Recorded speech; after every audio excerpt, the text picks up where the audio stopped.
Hi everyone, welcome and Happy New Year. I hope you're all doing very well and that if you are here for video number 1 of this series, that you are excited and have your journal ready, your composition book, your notebook, whatever it is that you're going to use. I hope you're excited and ready to go because I am. All right, so I bought a Flow magazine a few years ago. It's issue number 12. This is what it looks like. And it was my very first time I'd ever heard of Flow, or I bought it. And as I was flipping through it, I came upon this article, and it is titled, again, appropriately, 210 Questions to Ask Yourself. That's what it looks like. And they're all printed on the following couple pages. You can answer them in here if you'd like. They leave you room. But when I bought the magazine, I was also working on a new journal, which I'm going to show you in a second. And I thought, because I was 49 at the time, it was 2016, I was going to be turning 50 in February of 2017. I thought, you know what? I'm going to use this journal to answer those questions. And then by the time I turn 50, I'll have this awesome keepsake, not only for myself, but to pass on to my children.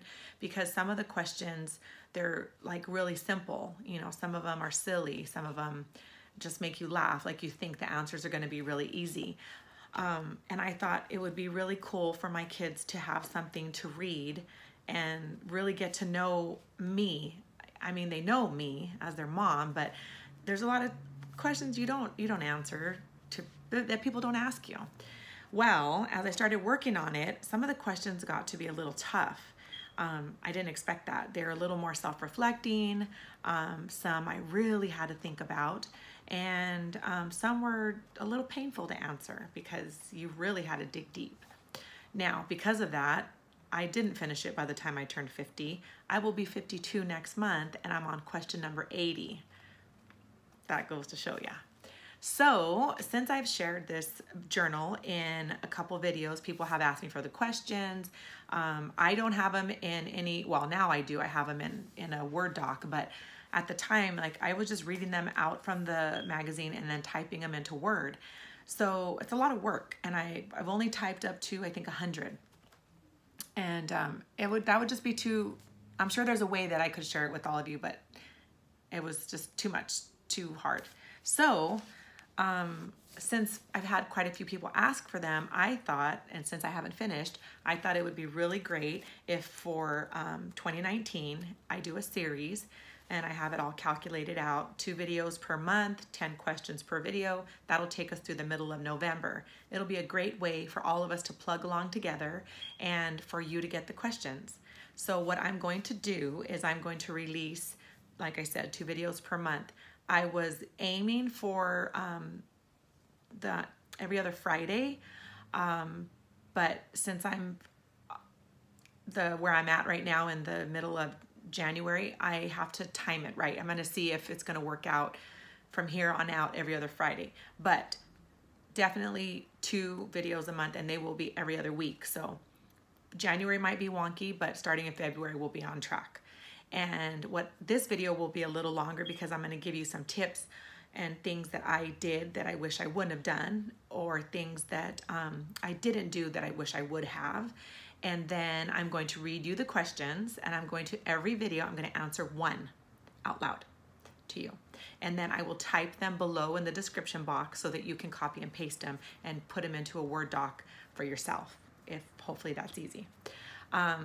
Yeah, so here we go. I will show you my video. I will show you my journal. It's just a composition book that I have embellished, painted, covered with paper, stamped on, all kinds of goodies. I've done all that.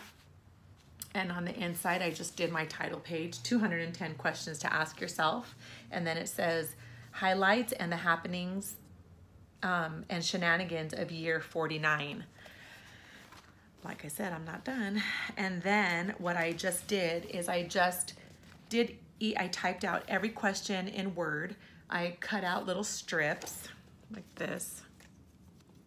I cut them out and just printed them and then cut them out. And then I matted them onto cardstock. And then I put the date, and then I just embellished. I used washi tape. I did punches. This is a great little stash buster if you have like little ephemera and little goodies lying around.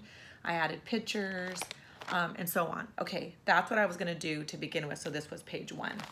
Then I did a little intro page on the first date, which I, in hindsight, should have done first. And then I realized after, so that would be my tip number 1. Do some type of intro page, because years from now, someone's going to read it. And you want them to know why you're doing it, you know, your reason behind it and all that.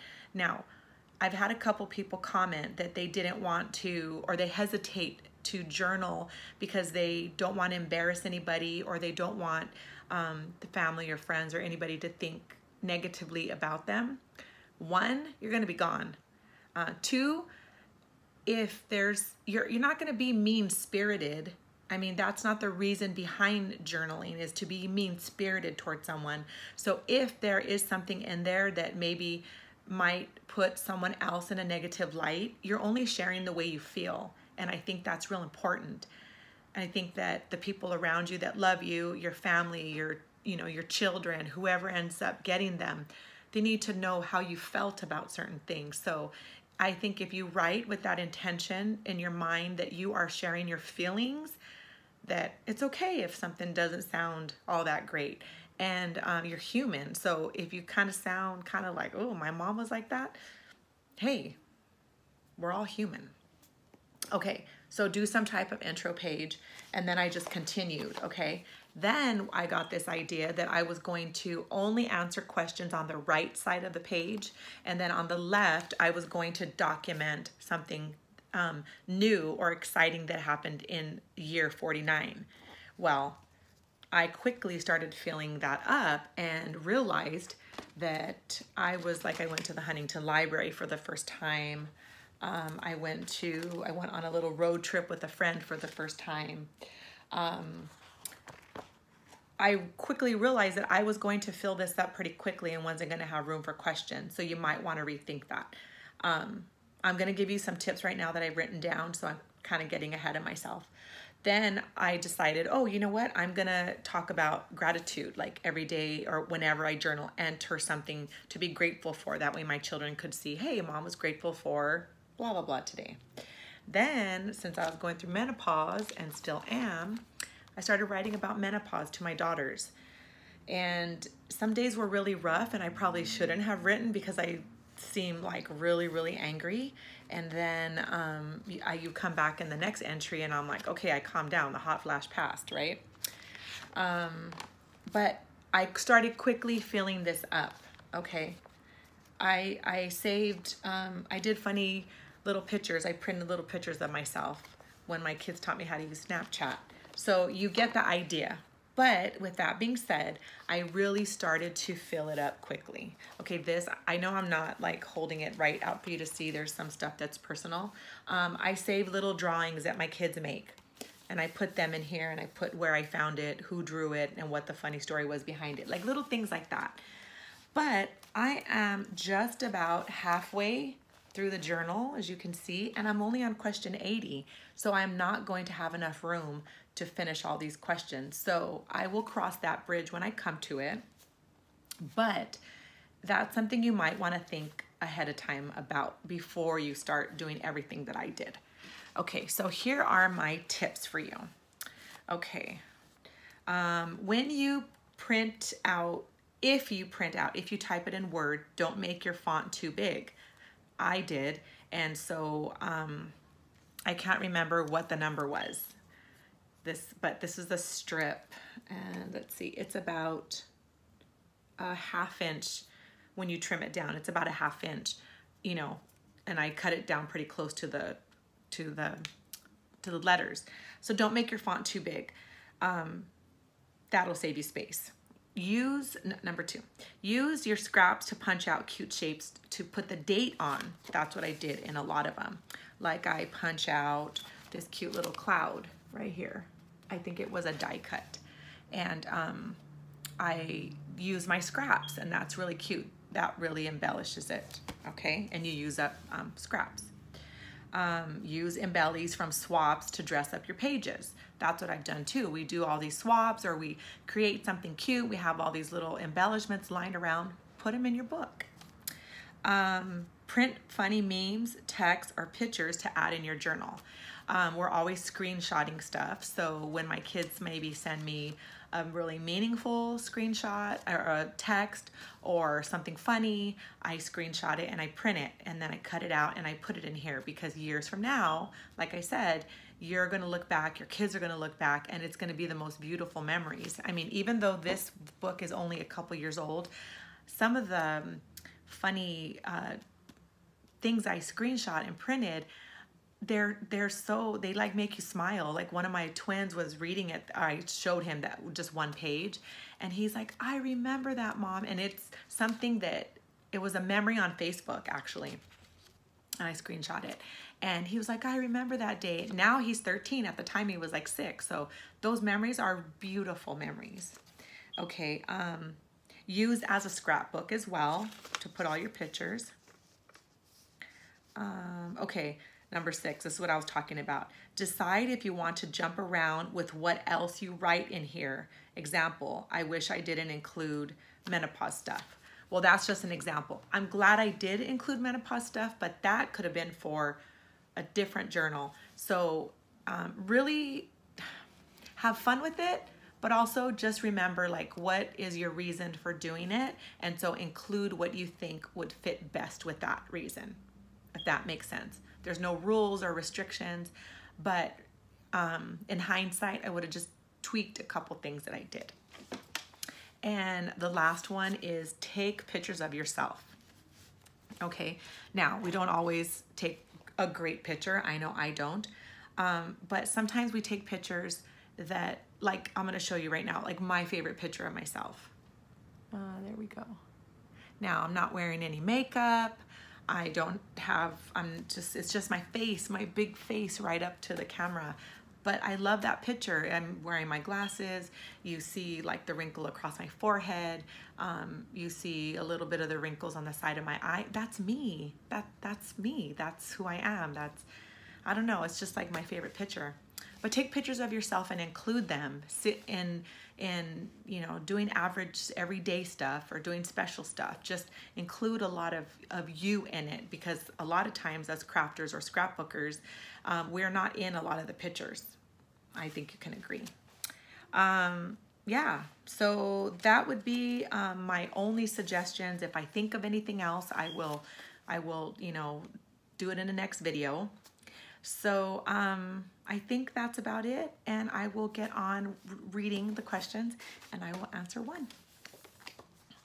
Like I said, I'm gonna film questions 11 through 20 immediately following this. All right, are you ready? Here we go. Question number 1, who do you get on with best? Question number 2, what do you spend too much time on? Question number 3, what jokes make you laugh? What jokes make you really laugh out loud? Number 4, when was the last time you did something fun for the first time? Number 5, do you cry easily in front of others? Number 6, what do you usually have for breakfast? Number 7, who did you last kiss? Number 8, when do you feel most like your mother? Number 9, what's the first thing you do in the morning? And number 10, do you enjoy reading aloud to others? Okay, so those are our first 10 questions. I will type them down below. And like I said, copy and paste them into Word or whatever you want to do with them. And I think that I will answer number 4. When was the last time you did something for the first time? I answered it April 8th, 2016, and it reads, the kids and I took the metro to Alvera Street on July 3rd, 2015. It was so much fun. We ate taquitos at Cielito Lindo, a famous place for Mexican food. Along with all of my 7 children and granddaughters, Chris and my mom came too. Must do this again. Now Chris is now my son-in-law, and we've added to the family. And then I took pictures of it, whatever pictures from the day that we did selfies and stuff. And then I just print them and I cut them out real small and put them down the bottom. So that is my answer for number 4. I hope you enjoyed this video. I hope I covered everything. If you have any questions, please post them down below so that I can, you know, improve on the next videos for this series, because we are going to be together until November. So thanks for watching, and until next time.